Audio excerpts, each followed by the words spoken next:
Sticky Rural Networks.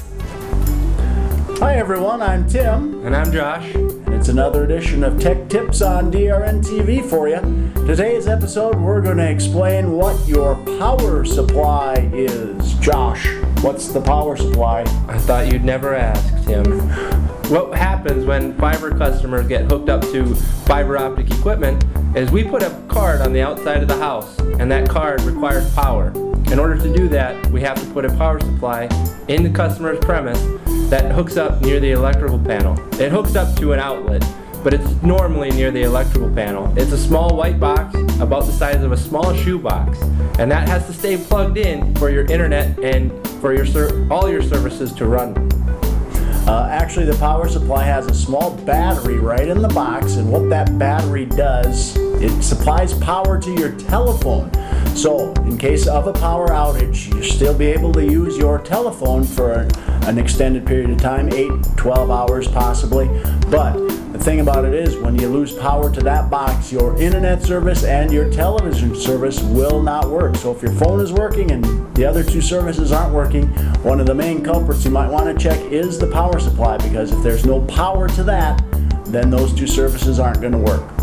We're going to show you today in this example what commonly occurs and what to look for and how to fix it yourself. Actually, I think I hear a phone call coming in. Let's go check it out.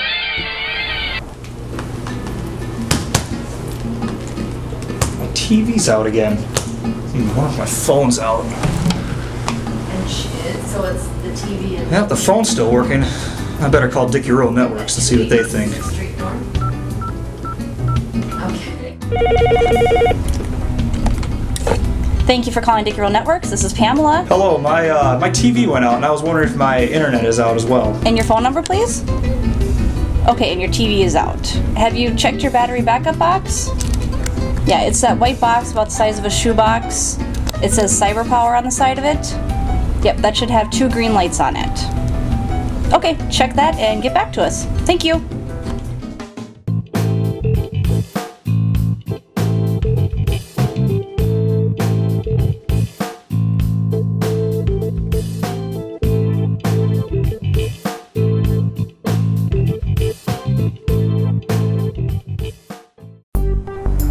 Alright, now that we've shown you a picture of what your power supply looks like, Josh is going to let you know what the lights mean on that power supply and how you can possibly fix the problem yourself.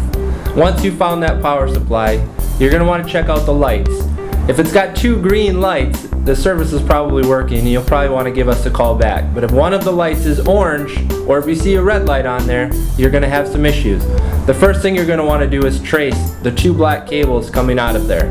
One of them goes out to our NID on the outside of the building, but the other one you want to trace and it plugs into an outlet.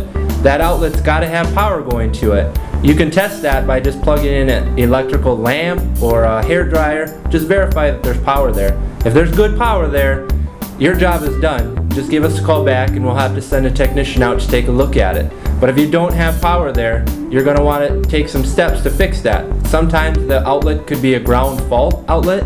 It'll have the red button on there that if something happens, that'll trip and you'll want to reset that outlet to restore power. Other problems could be a breaker in your electrical panel that could pop. You'll want to find that breaker, make sure everything is okay. May have to call an electrician to come take a look at that for you. But if you do have questions, just give us a call back. And once you restore power to that, it will go back to the 2 green light status.